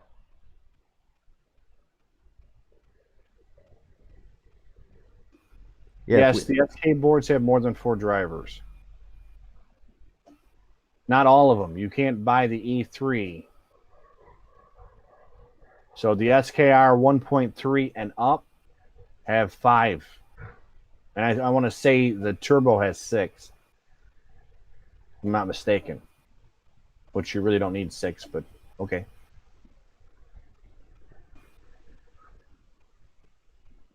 And I know the turbo has a bunch of extra pins for extra fans and all kinds of stuff. But nothing for our standard LEDs. It is a backward technology at this point, but because the NeoPixel only uses 3, which is nice. And once I sort that out, I will put up a video and try and show everybody how to do it, because I'm a little slow with getting things done lately.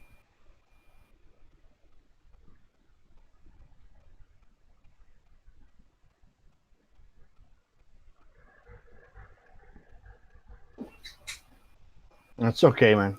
I was just looking at what you just said that. Yeah, they do. Like I said, the one you don't want to get is the Creality version, the E3. That one doesn't have the extra stepper on it, but anything from 1.3 on up has extra steppers. So then, you know, you can cover. Obviously, E1 usually winds up being the secondary Z, in case you were wondering. And then I know on the turbo, they actually have a second Z that's outlined. And then they have a second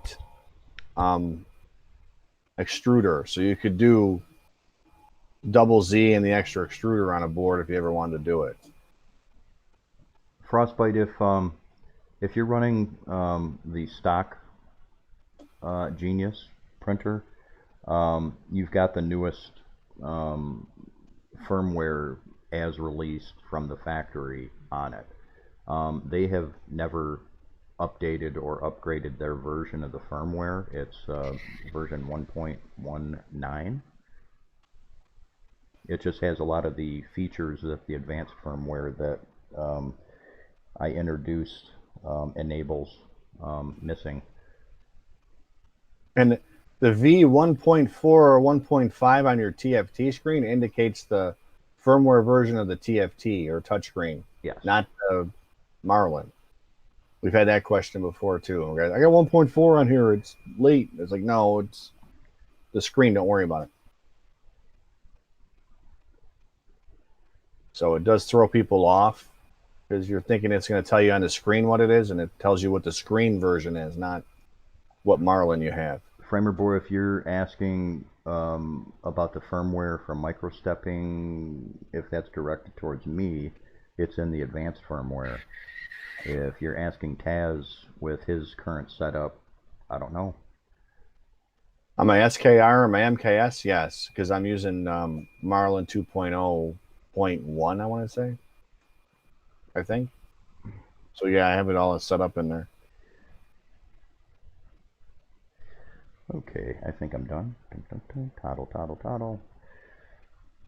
What is the best app to flash with Cura? I'm not sure what you're asking on that one, Frostbite. You're talking about the best setup to put into Cura to make it work right would be on the 3D Nexus site. That'd be the best one to use. Prusa's pretty darn straightforward and easier. All the firmwares I released Marlin for come as a hex file, and you just load up the Prusa slicer and shoot it through. It's good to go. Following yeah, the on instructions. the Adreno note, I don't want to interrupt because I see that in there. Make sure you use that. Platform IO has been knocking out USBs. Mm-hmm. So Happened here if you're too. using a Platform IO, don't flash USB. You can make a hex out of it all you want. Don't flash with the USB. And now, to be fair, to Platform IO, I've had other people that don't seem to have any problems with it, but I encountered a problem with it. I've handled a handful of users that have had problem with it that we didn't determine right away until after when I started having issues myself, and just earlier this week, we kind of actually narrowed it down that it was Platform IO creating all of the hassle. And just like Marlin 2, Marlin 2 is not a good idea to play with right now either. There's no reason on these printers. Yeah, with the 8-bit boards, if you do updates and things like that to a 32-bit board, yeah, you're free to start playing with Marlin 2, but the stock boards, it's not worth the hassle. Are you guys looking to bypass the SD card to flash the TFT screen? Why would you want to? Right? I mean, realistically, why would you want to? I've had a guy or a couple of people say on the groups that they successfully flashed the TFT using a USB stick. You can try it, but I've had no success doing it. Yeah, I tried it too, and I couldn't get it to work. So your guess is as good as mine there.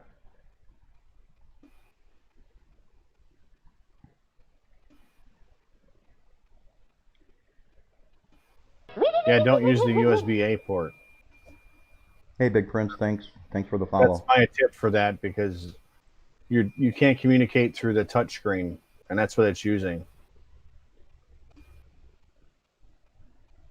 You need to use the B port on the right-hand side of the printer for any type of communications, because it's going to get the TFT is a mini computer pretty much. You can't use it to flash the main board.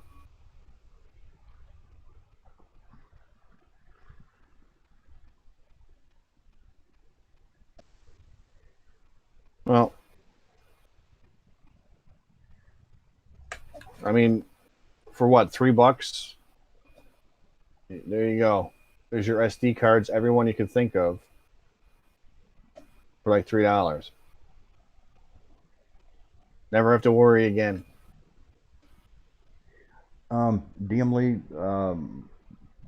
without knowing a whole lot about what you've got going on to begin with, I'll just throw out there that I had a laptop that would not connect to do firmware. It wouldn't connect to the USB. The USB, when it did show up, it was sketchy. I could plug a flash drive in, and it'd read it fine, no problem. No problem reading it. But as soon as I started hooking printers up to it and things like that, I couldn't get connections at all. Sometimes they'd show up, sometimes they'd disappear. And two things. Outdated operating system software is one thing. Second could be outdated hardware. Face it, there are some older machines and things like that that just don't really work well with newer hardware. That's just a fact of computer life. And the laptop in question that I'm talking about that I couldn't get to connect to do firmware with, I had to reinstall Windows. And the closest I can come to determining exactly why it was doing it, I had so many versions and updates and upgrades to slicer software, especially a lot of early One stuff, that installed its own USB drivers, which I'm going to say there's so many softwares now that are installing USB drivers. You can't really rule out the fact that you've got some other software in there that's conflicting with what you're trying to do. And one way to find out, if you're like me, reinstalling Windows is literally a 1 hour deal here if it comes down to it. You know, I start the process and walk away from it. When I come back, Windows is completely reinstalled on that machine. That's one way to find out. Well, you can try the CH341 drivers. Try updating that and see if that actually gets you to connect. And then messing around the baud rate is another way of doing it. I've got to get a copy of those drivers. I have them around here somewhere, but I've got to put them on the Nexus website just so people will have ready access to it, because there are a couple of versions floating around out there. Yeah, it's obscure. I've even encountered one that had a really, really poor attempt at dropping a Trojan, so you got to be careful where you're getting. Was that the Chinese one? No, surprisingly enough, it wasn't. That one's kind of iffy too. I don't know. Well, that laptop, CH341 driver. that laptop in question that I was talking about, I started, before I went to, reinstalling Windows and everything like that. I couldn't get the endorsed Say it's drivers to install. Am I thinking that right? Yeah, Taz, if you got a link to it or something like that, if you want to throw it up in the chat if you can, that'd be cool. I had it earlier today, and now I don't know what I did with it. Lee, I can't really do it during the stream and everything like that, but after the stream shuts down, an hour, half hour, whenever we decide to shut down, I'll get those drivers and I'll put them up on the Nexus website.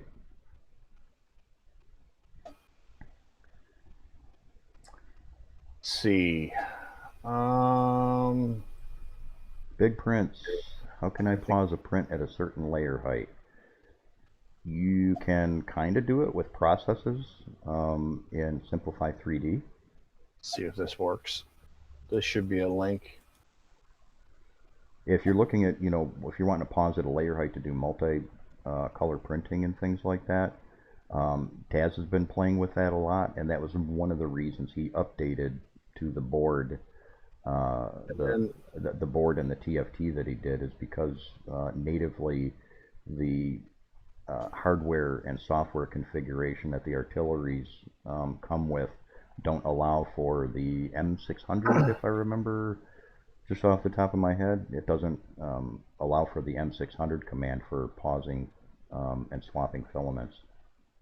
And then DM, here's the link for helping you maybe sort through some of the issues. They have a lot of it listed. Might make more sense to you to be able to read it sometimes. Framer Boy, thanks for showing up. Have a good dinner, bro. Check out the stream Friday night, 10 p.m. Eastern Standard Time. We'll have some good times happening then too.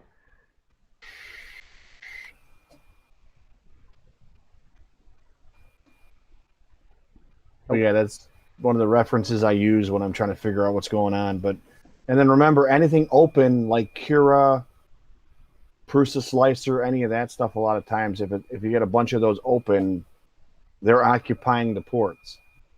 So you want those off too. Just using the one that you're using to connect. So have them all off, connect to your computer, wait to hear that wonderful Windows sound, and then open up whatever one you're going to use to talk to it, at 9 times out of 10 solves the issue. The other one, I don't know how to answer.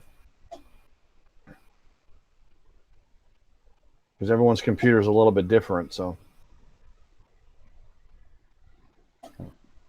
My Earl was the Windows guy, so I don't know.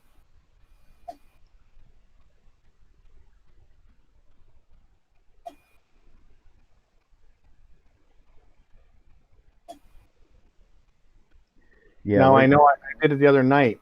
I did it live the other night when I was with you, where I left Cura open, and then it closed it, and it still wouldn't connect. So I had to reboot the whole computer, plug it in, make sure everything was off, and then bring up what I wanted to use. My Adreno wasn't connecting.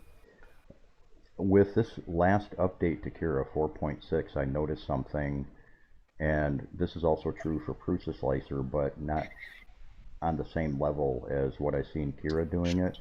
Um, I'm not going to get into my security software or anything like that. Let's just say that I've Thank you. got some pretty heavy duty stuff going on here. And Cura this time around, when it installed, raised so many red flags with my security software, and I'm sure, it's probably not a lot to worry about. Most of it is directed towards their capitalist marketplace and everything like that. But it started embedding itself into so many keys and so many processes and things like that. And um, I don't see why it has to do that or what they're trying to achieve by doing so, which makes me start to wonder. And they're not paying me to do it. Yeah, corn-fed, you got that exactly right. It's free. You're the product. Exactly. My issue is just like other apps and other software that we've got out there now. Just recently, there was a Facebook thing that went around. I copied it and shared it, myself included, about Facebook um, basically following your activity outside of Facebook and sharing it with their partners. I don't. I do not agree with that at all. If I shut Facebook down or some of these other social media platforms down, I don't want them tracking me. I don't want them, checking out or making suggestions towards product Yeah. placement and things like that. My moderator stuff is lighting up the dashboard here on Facebook. I'll be right back. I'm going to go check that other computer. I'll be back in just a minute here. Probably somebody causing a ruckus on the forums. I'll be right back.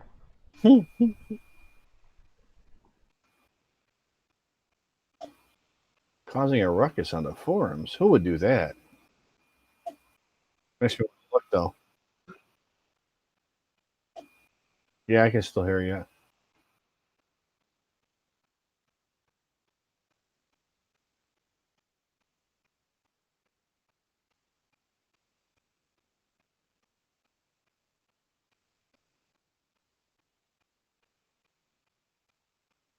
Okay.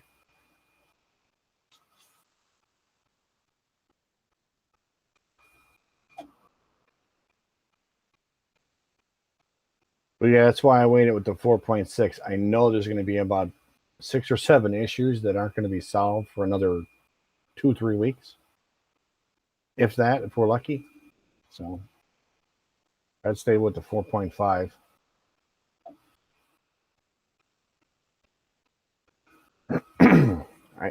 I think I had the 4.1 for the longest time because I didn't want to upgrade and screw everything up again. Because every time you upgrade, you lose all your profiles. And you gotta go back through and put them all back in. It gets old after a while. It's like, okay, if it's working, I don't need the upgrade.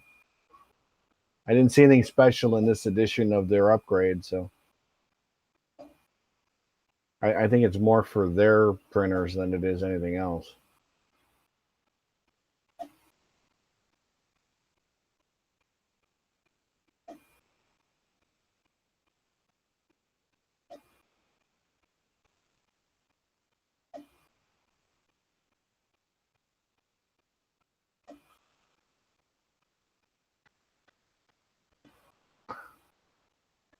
Yeah, right. If it ain't broke, why are you trying to fix it? I don't know, because we're all modders at heart. It needs to be better. It can't be stock. Stock? Who wants stock? But yeah, I went to the process of the 32-bit boards and the TFTs mainly because I wanted to do the dual color stuff. I didn't like not being able to do this easily.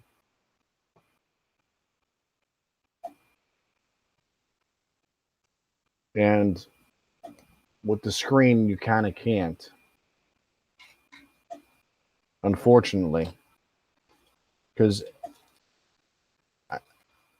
I wish they would have put a different screen in there. Take care, DM. Thanks for hanging out with us.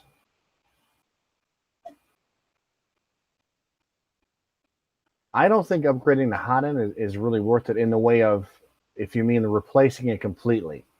Honestly, it's a Titan copy, or if you want to call it a clone. Um, it works great. You just have to know how to use it and go. If you're going from a Bowden style to that, it's kind of hard to wrap your head around it.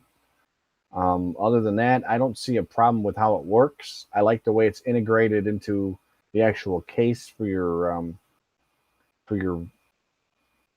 heat tube to go to. I think it works out really well. Now, half of these guys are going backwards. If you're going to put a regular old V6 hot end on there, you've just went backwards from a volcano and direct drive that's working properly. I don't understand why, but hey, there's guys that want to go back to what they know or what have you. It's up to them. It's more of a personal preference. You're not going to see a major improvement in the way it prints. I don't see it. The Chimera, if they ever sort out some of the issues it's had and come up with an actual real mounting plate for the printers they're going to support, I'd say yeah. Because I don't know why you'd put that on with a standard Creality style hot block when you have a volcano which actually pumps out. And then if you put that on with the Chimera, the way the mounts are for it, you're not losing an awful lot, but you're still losing, your Z height. It's like, okay, that to me, you're not really gaining much.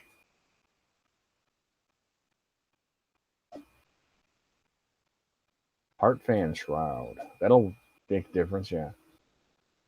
No, Octoprint doesn't pause on M600. It'll pause, but it won't do the M600 command, so it won't park the carriage for you. You can pause print at height. It'll stay over your print, and you can swap filament that way. But the problem with that is you wind up a lot of times where it's still heating, so you're pulling up filament in that section. So if you're going to stop it, you better stop it somewhere you don't care on the part, or else you're going to wind up with a little bit of a blob when you're swapping filament around. But as far as the whole pause the carriage and move it over and extrude filament, no, the M600 is not going to work even with Octoprint. Oh, hey, Scanjo. New part fan. Shroud. Oh, which one did you end up using?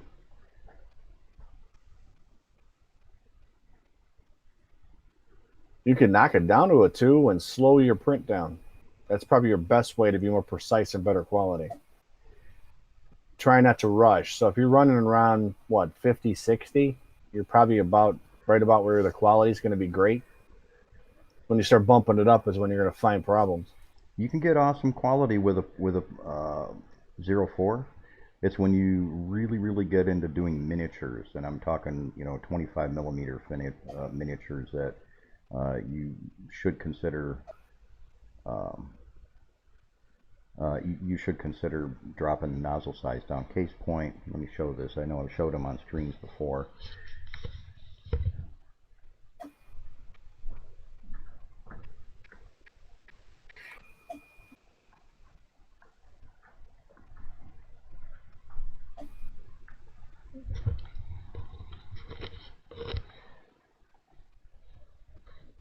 There you go.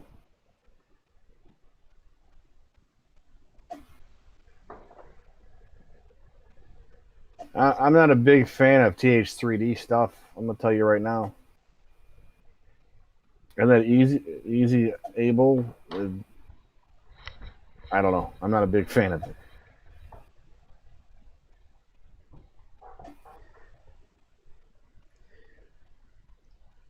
Yeah, I don't mess with Prusa wannabe stuff either.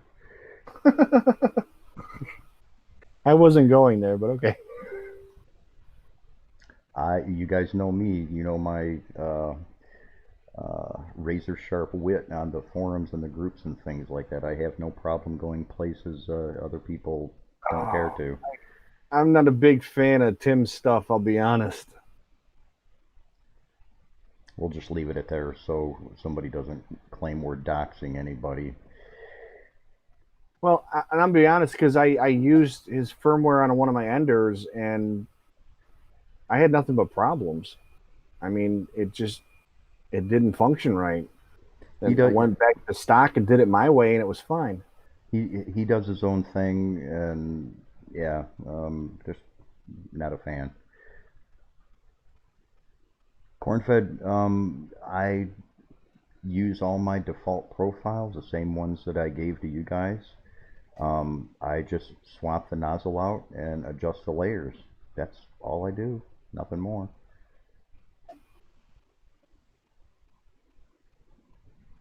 I've had really the BQ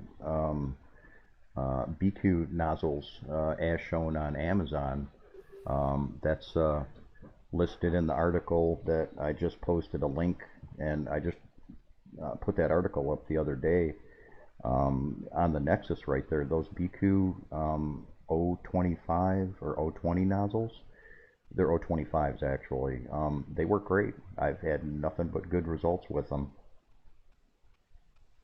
There's also a ton of them on AliExpress too that you can get a hold of. You just got to watch for them, and they're cheap.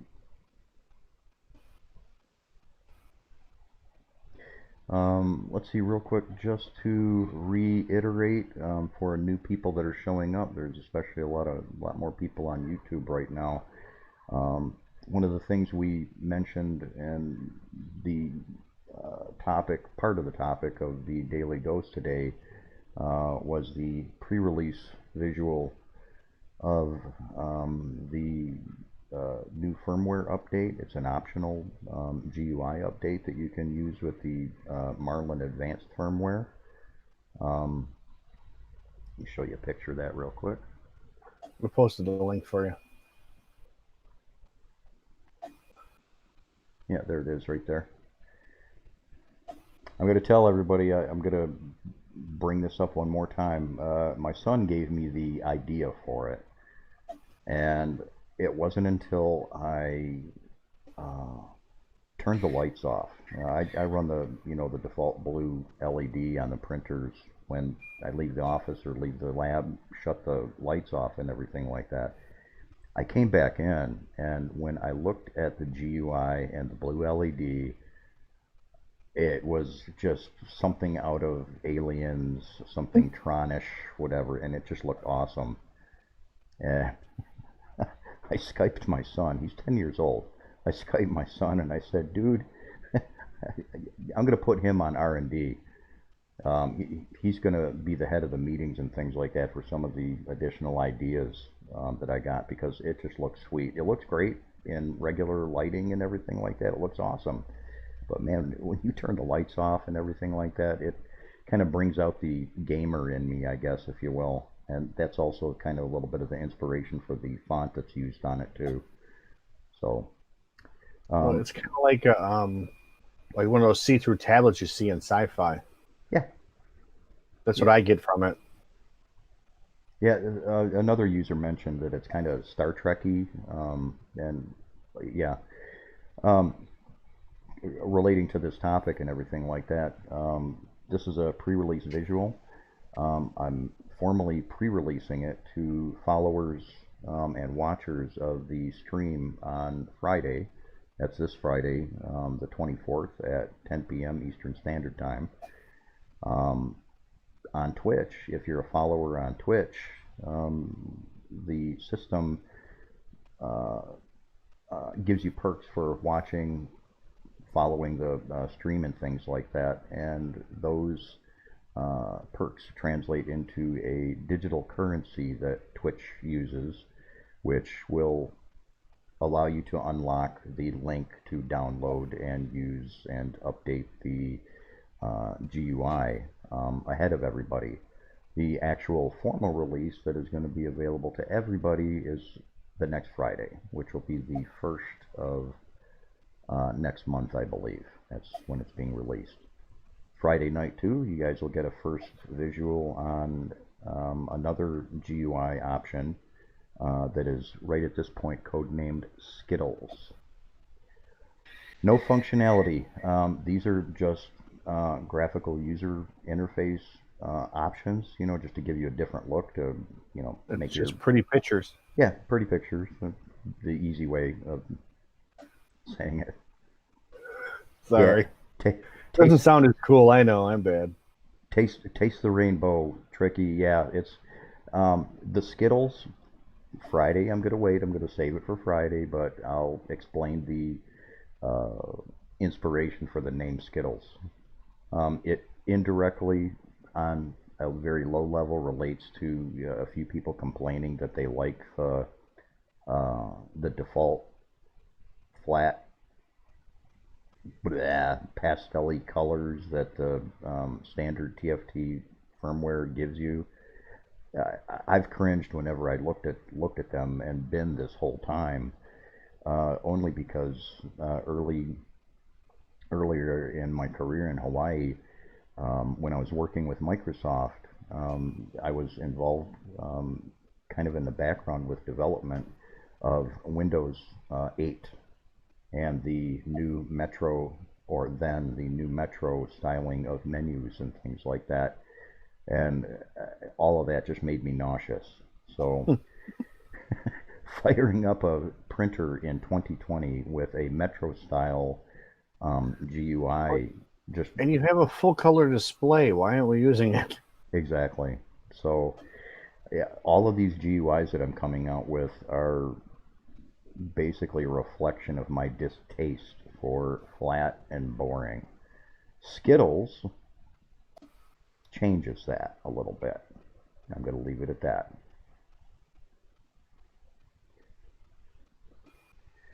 Well, theme. There you go. Sinister Ghost, come hang out Friday. If you want it a week early, then everybody else gets access to it. Like, follow, subscribe on Twitch. And don't share the secret links.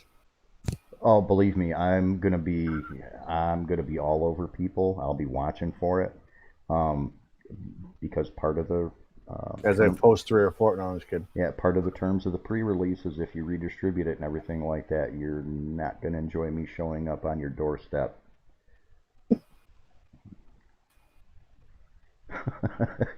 Corn-fed, you know, it's funny that you bring that up. Okay, everybody knows I'm Danish in background, Vikings, archaeology, history, and everything like that. That's part of my life to begin with, you know, even prior to all this other tech stuff. I thought about doing a goofy Viking-esque medieval interface. The downside is the size of the LCD that we have to work with. It's really tiny, and you can't do as much as I'd like to do with it. But the future models and the future iterations of the 32-bit board systems, and perhaps the larger TFTs that we might be seeing coming on the artillery printers and things like that, if and when that happens, when that will happen, I really can't say a whole lot about that. That's one of my ideas that I've had in the background, because I really want to give people GUI options, so they can have all sorts of different looks. And I might as well throw this out there too. I was kind of joking about it. I mentioned a Hello Kitty version. Everybody's eyebrows kind of raise a little bit, and people kind of step back and cringe a little bit. But yeah, believe it or not, I've had more than one request, and I kind of tossed the joke around out there that you want a Hello Kitty GUI, I'll do a Hello Kitty GUI. Let's just not get into furries. Yeah, we'll leave that out. We'll just completely leave that topic off of the board. Seriously though, there's a lot of people that have expressed interest in hey, can I do this with a anime or manga uh, feel to it? Yeah, sure you can. Anybody can. Can I do that? Absolutely, I can do that. I need more than just a few people that really want something like that. I mean, it takes me between testing and the actual graphics creation and everything like that. It only takes me a couple of days to do these GUIs. Um, some a little bit longer than others, especially if I got to create some stuff from scratch. Yeah, PC load letter. Yeah, there's some people that really don't care what the UI looks like. I'm all about eccentric, eclectic um, customization of things. I like grabbing a hold of something, and if I'm gonna play with something artistically, I kind of like to make it my own. So when you're staring at these printers all day too, especially the touch screens and everything like that, when you're looking at a handful of them all the time, you get a little bored. And like I said, in my particular case, the blue version, that everybody's seeing right here, the blue version, when all of the blue LEDs are on all the artillery printers and they're all running, and the lights go out, and that blue GUI is on there, it's just really cool walking into that dark room. So between myself and my family, my wife and son, we're avid gamers. So our gaming rigs and our gaming rooms and things like that are usually all tricked out with LEDs, you know, uh, blue, purple, red, so on and so forth. So this kind of has a little bit of influence, or has been influenced by that as too. Hey, Take thanks. care, Fred. Yeah, thanks for showing up. Don't forget, stream on Friday, brother. Hope to see you there. Take care. Yeah, we're just about done for the stream for today, guys. This, isn't meant to be a 3-4 hour stream. I just wanted to get the word out about the pre-release of the GUI being added to the Friday topic. Friday's topic is going to be slicers. We're going to be talking kind of about the pros and cons, the ins and outs of Cura 5, Simplify 3D, Prusa, and maybe a couple of the other ones, answering some questions and things like that, and maybe going a little bit more into detail about what some of us like about it and what we dislike about it, and we'll go from there. Oh.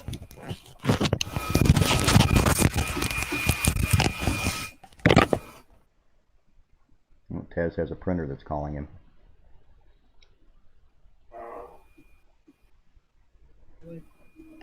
Well, everybody that's watching, appreciate you watching. If you haven't done so yet, like, follow, subscribe. It helps the channel out, especially on Twitch.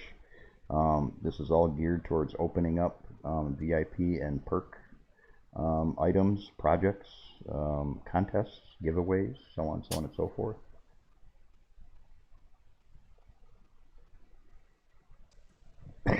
Thanks for showing up, PC Load. Thanks, Warrior. Yeah, everybody, we're probably going to close the stream down. I think I got everything out that needed to get out. You'll be able to catch me, as usual, on the forums, on the Nexus, so on and so forth. Some of the things that we talked about, everything from bed upgrades, bed surfaces, nozzles, some of that stuff. I did post a link earlier to the article on the Nexus that points out some of those things we talked about. If you guys have any questions or issues, suggestions, drop them on the channel, hit me up on Facebook, and we'll go from there. Taz, you got anything else? Thanks for watching, guys. See ya. Okay. Take care, everybody.